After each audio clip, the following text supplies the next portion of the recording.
A news anchor, Jodi Huisentruit, disappeared on this date 3 decades ago. The morning of June 27, 1995, she overslept and told her producer over the phone that she was coming in, but she never arrived. Police later found her belongings scattered around the parking lot, steps away from the entrance to her apartment building.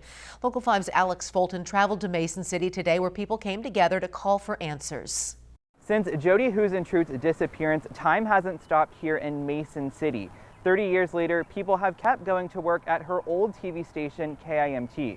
This tree here was planted just after Jodi's disappearance.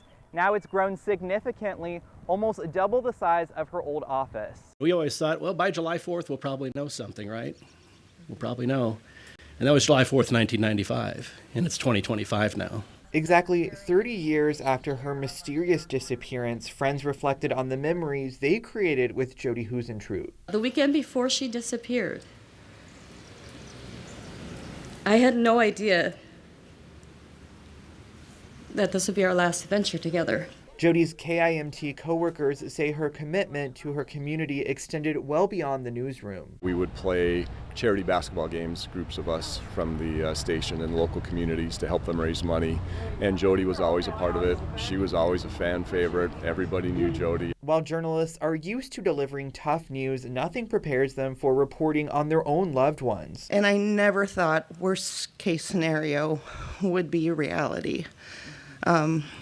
And then later on that day for the noon news, I had to go on and be the first person at KIMT to break the news that Jodi had been abducted. Jodi's decades-long disappearance means missing out on major milestones celebrated by her closest friends. I wish my daughters could have met her.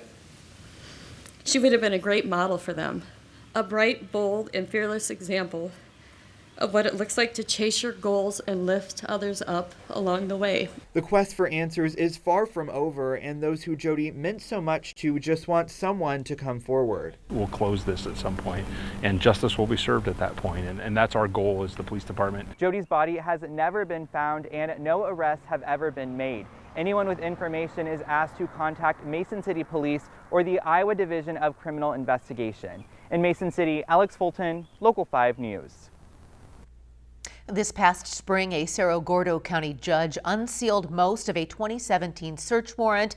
It was to track a car belonging to John Van Cise, who was once a person of interest in the case. Van Cise reportedly died last December.